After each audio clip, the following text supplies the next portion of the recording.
Welcome this morning to my channel. This is Scott Stenson, where we look at the Holy Scriptures and talk about prophetic teachings.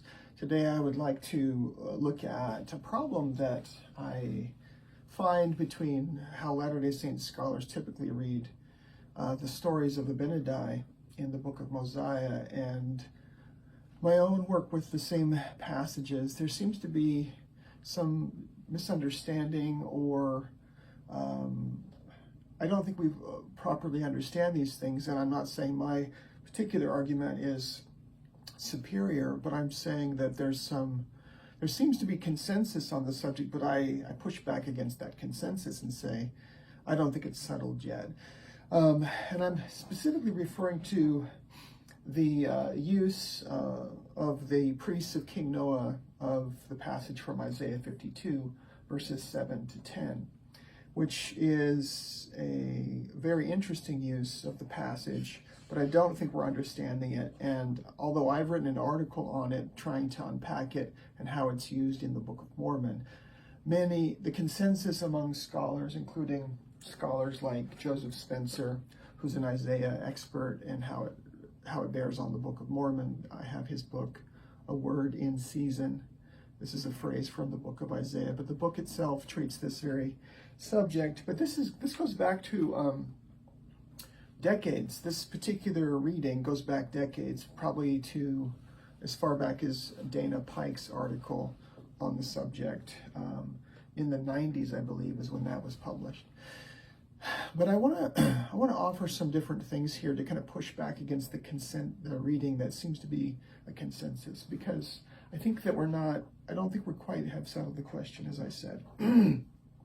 All right, just a quick summary then. So many of you would be familiar with the story of Abinadi in the Book of Mormon. If you're Latter-day Saints, you probably are aware that Abinadi comes into, he begins to preach after there has been the succession between Zeniff. He gives the kingdom. Zeniff's a king they've come into the land of Lehi Nephi in the south. And now his son, the kingdom's conferred upon Noah his son, and then he has priests that he surrounds himself with, and so forth. And these individuals are very wicked. They're caught up in riotous living, and they oppress the people with taxation. They live off of the people in a very grand way. They build many new buildings, and they carry on with wives, plural, and concubines, plural, and they often they flatter the people, and they lead the people into iniquity. They give speeches from platforms where they lean upon the rostrums, and they lead the people astray, and they pervert the ways of the Lord. Okay, so that's all very familiar, but it's this context. They're also getting into not just sexual immorality, but idolatries and so forth, and pride and other forms of iniquity. And yet they're living inside the boundaries, or they're surrounded by their enemies. As early as Zeniff's reign, they had been afflicted and oppressed by those people who had been in treaty with them.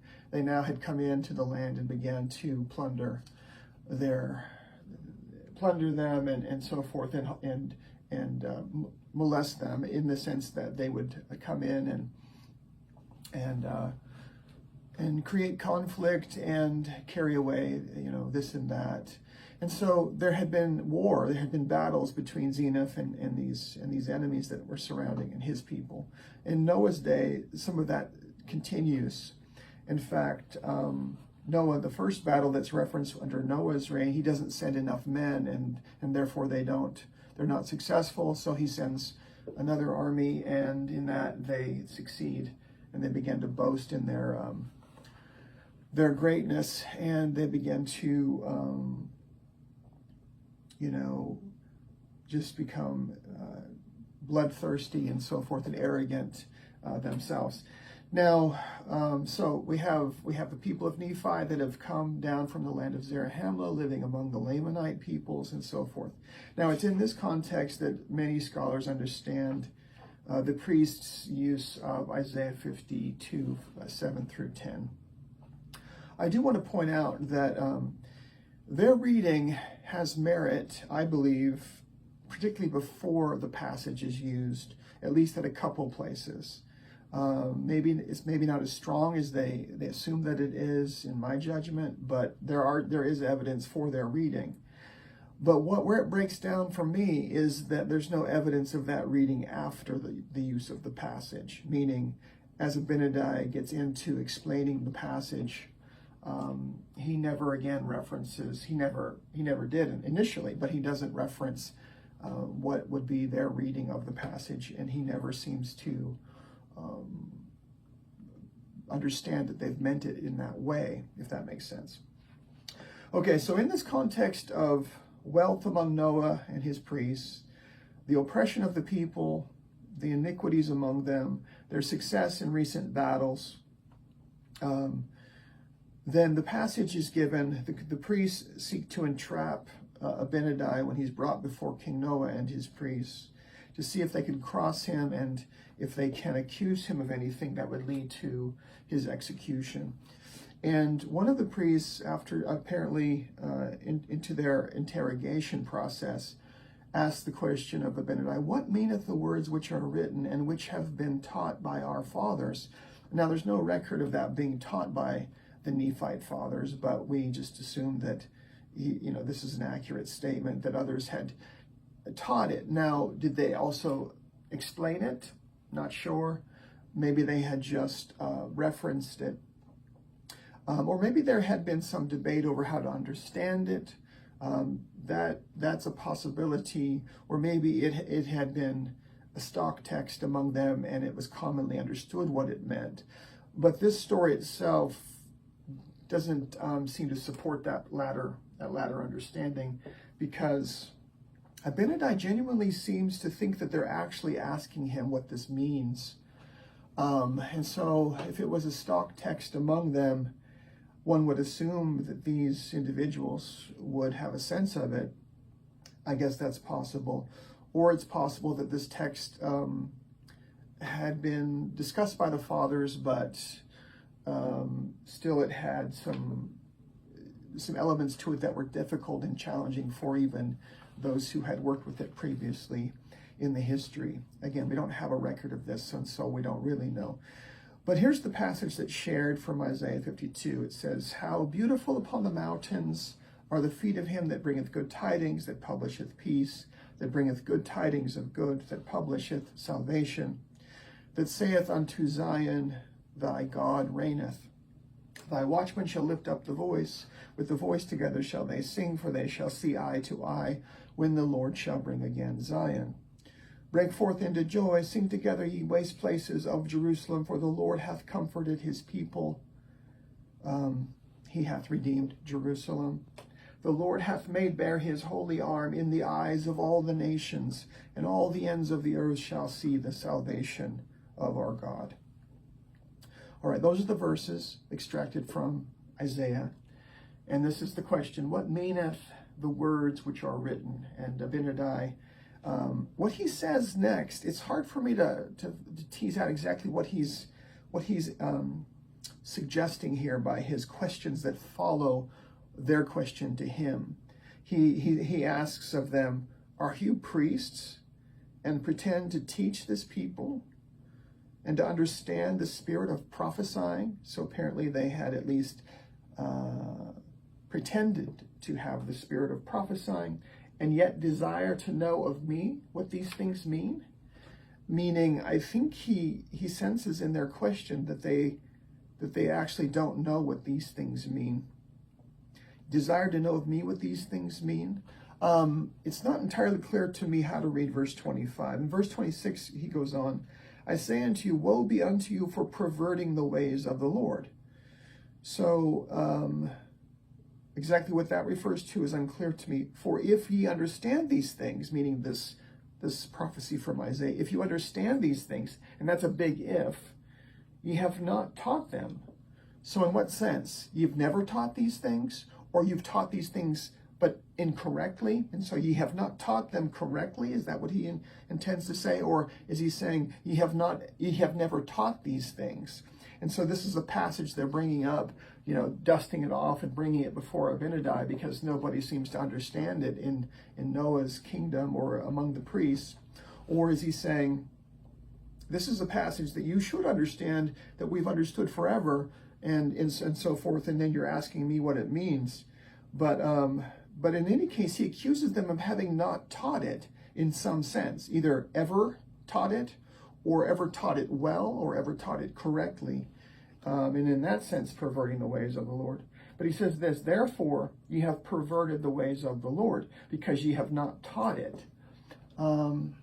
Again, how to make sense of that's entirely unclear to me, or somewhat unclear. Verse 27, ye have not applied your hearts to understanding, and I think he means the passage. Ye have not yet applied your hearts to properly understanding the passage. And yet he has said recently, ye have not taught them, meaning these things. And so I have to read 26 as saying, you haven't taught these things correctly, and it's because you haven't applied your hearts to understanding.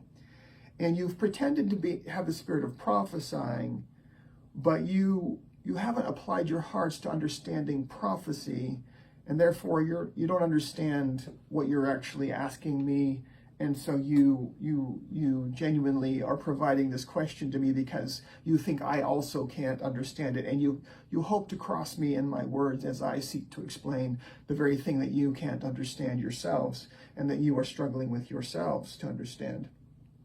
And using this simply to entrap me, because there are problems with the passage that you yourself can't make sense of. Now, scholars, the consensus around this passage is this is understandable to the priests because they are in the mountainous regions of the south, and so how beautiful upon the mountains are the feet of him that bringeth good tidings. They're in the land of Lehi Nephi, and coming from Zarahemla, they went up to the land of Lehi Nephi, meaning into the, apparently in elevation. That's what the scholars indicate. And it says here that, it implies here, they say, that these priests, and they have talked about prospering and, being mighty in battle, and King Noah has been building buildings and renovating buildings. Again, his people are probably feeling the pinch, from the taxation and so forth, but they've been led to believe that it's they've been led into iniquity, and they're beginning to partake of the very things that their leadership is pointing them to, because the leadership is leading them astray in terms of their flattery and so forth. So the scholars have a point there that this may have to do with the priests of Noah reading the passage as though it indicates that, see, these things were to be known, that we're prospering like Zion here. We're being blessed by the Lord. And because Zion is referenced in verse 21, thus, and it's a time of peace, and peace has been established. We just had these battles, and peace has been established. And see, the prophetic office is to bring peace, is to publish peace. And so why are you bringing harsh tales or hard sayings against us? Why have you been prophesying of bondage and of utter destruction among us? Why would you do that when the prophecy says here that those who come, that he that would come would bring good tidings and publish peace among the people, and say to, and publish salvation among the people, and say to Zion, thy God reigneth, meaning that he's prospering his people. This is how the scholars read this, and so forth. And they also says here that they would build up the waste places, and they had. In fact, Lehi Nephi was where the Nephites had lived before they moved to Zarahemla, and so they're trying to rebuild the waste places from the time of Zena forward. They're inhabiting the former lands and building them up again, even though they're within the confines of the enemy territory. They're still rebuilding. And so this idea of building up the waste places in verse 23 seems to make sense to the scholars in that sense.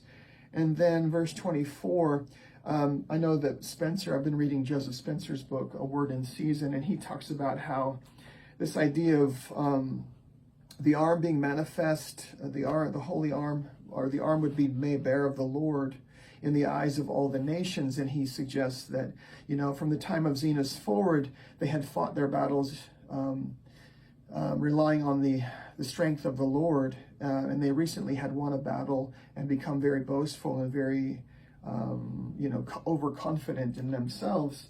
And so they might have felt like verse 24 was the bearing that the Lord had borne his arm, meaning his power, his military power had been manifest in their delivery from their enemies. And amongst the nations here, Spencer argues that there would have been Lamanite nations around this people, and so they're seeing this as being this passage as being they identify themselves with this passage because they're surrounded by Lamanites in a mountainous area. They've built up waste places and so forth. And all of that seems to make sense, except that when you follow the argument after the question and the excerpt that's been used, this idea of good tidings, publishing peace, this idea of Zion, that God had established his people and prospered them, and that they were enjoying a season of, that they themselves were enjoying the blessings of Zion, meaning stability and peace and prosperity and so forth. These things Abinadi never spends any time with. In fact, not until the very end of the whole thing, when he takes it a very different direction and applies it to a latter day. Instead, he's interested in he says again, do you pretend to understand these things, or to understand prophecy generally, and don't know what these things mean? Why have you not taught these things? He seems to ask them. And then he says, you haven't applied your hearts to understanding this at all.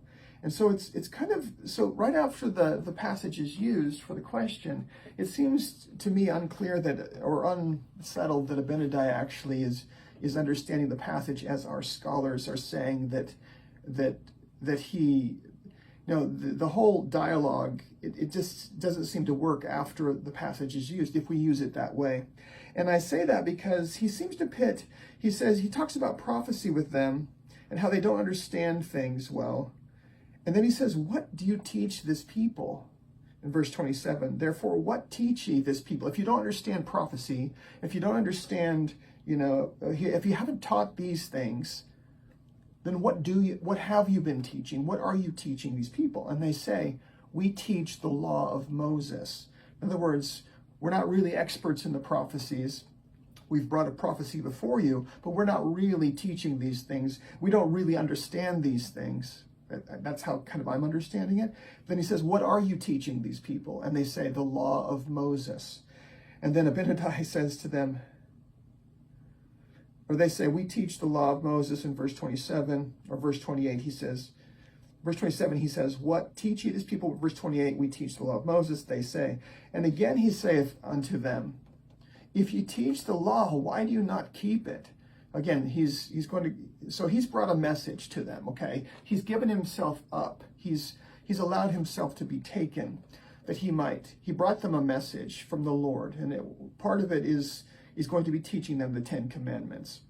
He's going to be focusing on the laws that they're not keeping. So his whole reason for coming was about establishing the laws of God among them, because they're not keeping the 10 Commandments. But here, they've actually said of themselves, we teach the law of Moses. We're not really interested in prophecy, ostensibly. We teach the law, not the prophets, okay? And yet, notice what Abinadi is interested in, because he does want to answer their question. He does want to stay with their question to some degree. And so in verse 31, after they talk about the law and they're not keeping the law and so forth, and how Abinadi feels a great burden to come and preach to these people that they will be made enslaved and driven and ultimately suffer utter destruction if they do not repent. In verse 31, he says, and it shall come to pass, and I'm in chapter 12 here, And it shall come to pass that ye shall be smitten for your iniquities, he says to them. For ye have said that ye teach the law of Moses. And he asks them this, and what know ye concerning the law of Moses? Doth salvation come by the law? This is a really important question because the word salvation and the concept of salvation is at the heart of the passage that was asked them. So instead of focusing on Zion, which is what the scholars think that this whole thing's about, that the priests are trying to suggest that, hey, we're in a Zion community, the waste places have been built up, we're enjoying a season of peace and power against our enemies. It's a season when Zion's been established to some degree. And King Noah is, this leader this has happened under. Instead, Abinadi is asking them, how does the law relate to salvation? So he's not interested in Zion, and he doesn't bring up Zion, although that seems to be the argument that everyone's making. Instead, he's interested in salvation and what saves the people. Because remember, the passage has said that this person who would come would publish salvation. And so Abinadi never discusses Zion or prosperity or peace or these types of things, at least not in the immediate context of the interrogation. Instead, he's interested in the law's relationship to salvation. And then he says, verse 32, and they answered, or the account says, they answered and said that salvation did come by the law of Moses. So they understand the law. Salvation's obtained through the law. And Abinadi says, I know that if you keep the commandments of God, ye shall be saved. But the idea is the law alone cannot save you. But yes, you need to keep the law in order to be saved. Salvation does come through the law, but not the law alone, he says, or he implies there. Verse 33, but now Abinadi said unto them, the priests and Noah, I know if you keep the commandments of God, ye shall be saved. Yea, if you keep the commandments which were given to Moses on Mount Sinai. And then he begins to review the commandments, the commandments that were given atop Sinai to Moses by the finger of the Lord. And this is a message that they seek to put him to death, or at least cast him back into prison. But he says, essentially, I have not completed my message, nor have I answered the question you asked of me concerning this prophecy that you brought up. And so I'm going to take the time to do that. And then it doesn't really matter what happens to me. So there is reason to believe that the scholars have it right in terms of what leads into the passage. But what I'm arguing and what I'm saying here is after the passage is given, their reading does not seem to hold true after the passage is used, because Abinadi is not interested at all in the question of Zion. Or Zionist rhetoric. Okay, Abinadi does not address false Zionist ideologies. He teaches them about the law, or they bring up the law only, and he teaches them about the law and not about prophecy per se, which is what the question was about, how to understand a prophecy. Now, his prepared message is all about the law, but in discussing the law, he ties it to the concept of salvation, which is brought up in the passage. So here's my thesis. I believe Abinadi is understanding them to be asking about salvation and the nature of salvation from the passage. They're not touting their Zionist community and their ideologies necessarily, but they're asking him to weigh in on the question of what salvation itself. And Abinadi, thus he inquires of them, what are you teaching? They say the law. Then do you believe the law brings salvation? And they say, yes, the law brings salvation. And then Abinadi points out they're not keeping the law, and they need to keep the laws of God. And then he teaches them about the coming of Christ, and of course how the law alone cannot save them, but they need to also understand that God himself will come down to make atonement, and that he will come down and he will be afflicted in the flesh and so forth. Now, everything after the passage seems to suggest, and I have followed the language through for several chapters, seems to suggest that Abinadi is interested in the question of salvation and redemption. He's not interested in Zionist ideologies, okay? He's not in some sense pushing back against that. He's speaking about salvation and redemption, the law and Christ's coming. Again, none of this after that passage is cited relates to how scholars understand why that passage was used. And I'll even go as far as to say this, that Spencer and others have said in their writings that they were hoping to entangle him in something of like false prophecy or something that they might execute him. The charge, they get together finally after Abinadi is, imprisoned again for 3 more days. They consult together and they begin, and all they can find against him is that, or the main thing they find against him is that he has said God would come down among the children of men. So they don't accuse him of false prophecy. They don't accuse him of speaking against their Zionist ideologies. After 3 days of deliberation, after this dialogue and this confrontation, what they say is, and this is all they bring up, is he has said God himself would come down among the children of men and he would make himself an offering. This is the big dust up. This is what he's finally burnt at the stake for, or he's burnt alive for this testimony. So he has taught them about the law and how it relates to salvation. He has taught them about Christ and how that relates to salvation. And then he finally reads verses 8 to 10 of Isaiah 52 in a latter-day saint, or in a latter day, it's a latter-day prophecy, essentially, that Abinadi acknowledges. He spends most of his time with verse 7 of Isaiah 52:7. He spends most of his time there, and he doesn't discuss Zionist ideology. He discusses salvation and redemption. This is why I think that we don't quite have this question right.